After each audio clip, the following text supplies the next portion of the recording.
So at DEA, we determined that the Sinaloa Cartel was the biggest and most dominant cartel throughout New England. So just last week, we launched a Sinaloa crackdown operation targeting the entire drug supply network and the entire criminal network of the Sinaloa Cartel worldwide, to include here in New England.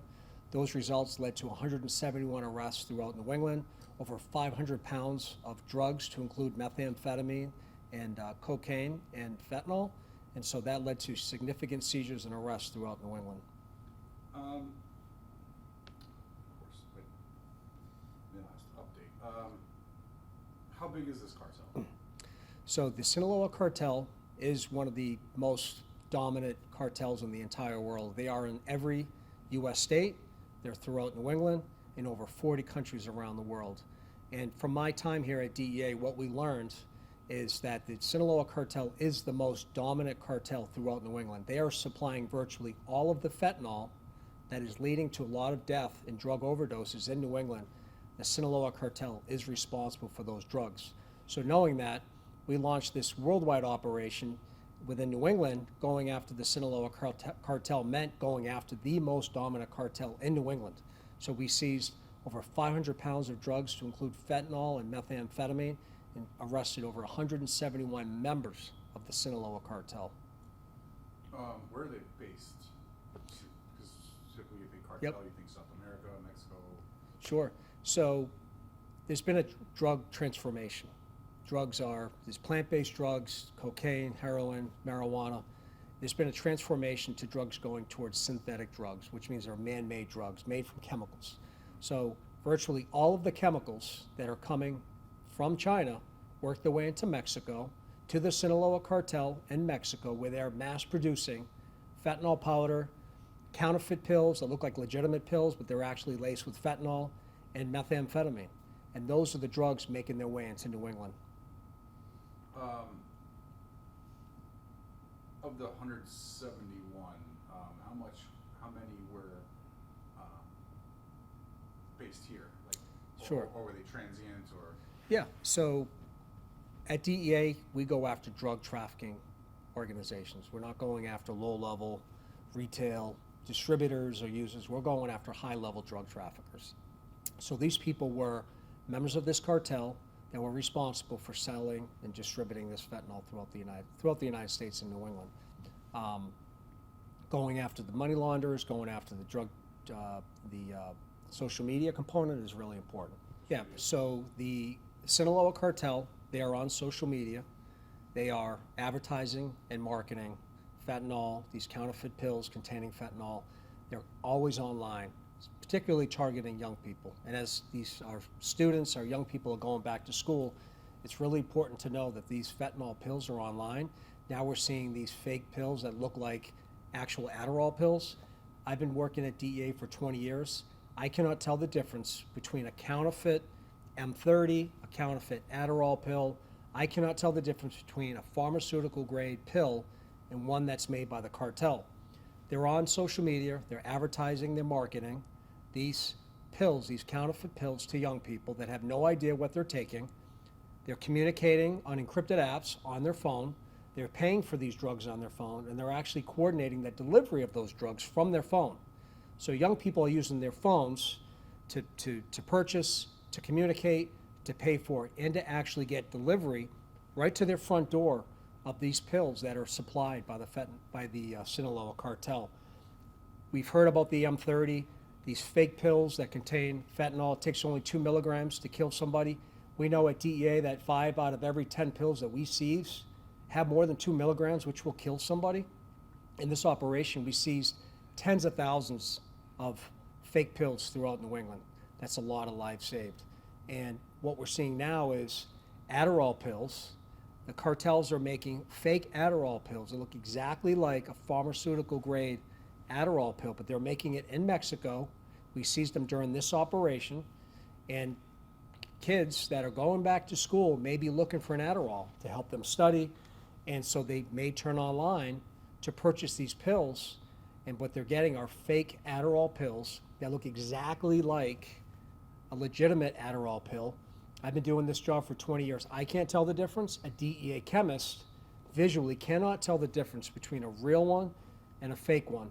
These pills are all over the internet, and I'm fearful as kids are going back to school, they may turn to these drugs. Their friends may turn to these drugs. So my message for your listeners and the students going back to school, do not take any pill that was not prescribed directly to you by your doctor. So that brazen that they're just out there on social media, hey, come buy our drugs. Like, that Yep. blows me away. And one thing that keeps me up at night is people, particularly young people, are going to go online thinking, well, I want to get an Adderall, right? It'll help me focus, whatnot.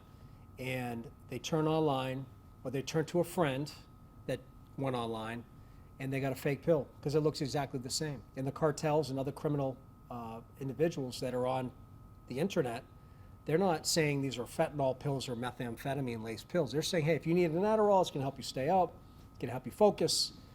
They'll sell it for a few bucks, and they're all fakes. They have methamphetamine in the case of Adderall, and on the M30s, they look exactly like a legitimate M30 pill that's an opioid. It looks exactly the same, and we can't tell the difference. And these are all over the internet. Kids are buying them online. They don't know they're getting fentanyl pills, but it looks like it, and they're dying. They're dying of a drug poisoning, of a drug overdose. It seems kind of counterproductive from a seller-consumer point of view, like killing off your customers kind of shrinks your customer base. Right, it's collateral damage. So if you kill, if a drug dealer, a cartel member kills somebody, it's collateral damage in their mind. They're all about making money. That's it, they want to make a buck. If they can trick somebody to taking fentanyl or meth, and they get another client, right, they get another customer, that customer will be addicted to these drugs, and they will come back for more and more. They'll raise the prices more and more and more. At some point, likely that person will die, because when the cartels are making these pills, some have 1.8 milligrams, some have 2, some have 5, some have 9. And we know that 2 milligrams will kill the average human being. If you survive a drug overdose, you will likely go back for it because the addiction is so strong with fentanyl. And I might add this, that we're starting to see other drugs. We talk about fentanyl. Fentanyl is the most poisonous drug that I've seen in my career. We're starting to see all new types of drugs, synthetic, man-made drugs, if you will. Carfentanil, nitazines, even xylazine, these new drugs, again, all made from chemicals from China, making their way into Mexico. I worked in Mexico. I've seen these chemical shipments come into Mexico. They're mass-produced, pumping out these fake pills, shipping them up to the United States, working their way into New England, and killing a lot of people. Historically, how significant is this particular bust? It's significant because of the people that we went after. We went after people that are associated, direct membership of the Sinaloa Cartel. They are the dominant force here in New England. The drugs that are killing Americans in New England are from the Sinaloa Cartel, by and large, in this area. So what we find are the drugs typically make their way into the Lawrence, Massachusetts area. It seems to be an epicenter of what we're seeing in New England, and then they go from there. We know this because that's what our DEA intelligence tells us. We're working with our partners, local, state, and federal law enforcement partners, and we have over 300 offices around the world in 69 foreign countries. We are globally connected with our foreign partners going after this global drug threat. Last two questions, kind of back to back. Were all the arrests made here, or did you have to go elsewhere to go get some of these folks? And tell me as much as you can about the operation. Like, how were you able to center in and make the bust? So we made 171 arrests in New England. We also made other arrests outside of New England. So we worked this entire global operation with DEA around the world. So there were other arrests that we worked here in New England that happened elsewhere. We did have the greatest number of arrests in New England as compared to other parts of the country. So we did really well in New England going after these people. And we're going to continue the fight. This is just one operation. It doesn't end here. We're going to continue. The Sinaloa Cartel, while we cracked a dent in this, no doubt about it. We took some really bad people off the street, took a lot of their drugs, over 500 pounds. But we're going to keep our foot on the gas pedal, going after these people that are killing our people. And so this is an ongoing battle, if you will, with these cartels throughout New England. Like I said, without tipping your card, how were you able to catch them? So we work with all our partners, local, state, federal partners. We do very complex, long-term investigations. We are working these individuals. We know who they are, and if we didn't arrest them this time, they will be arrested because our intelligence network is vast. We work outside of New England. We're working inside of New England. So we're going to continue going after these people.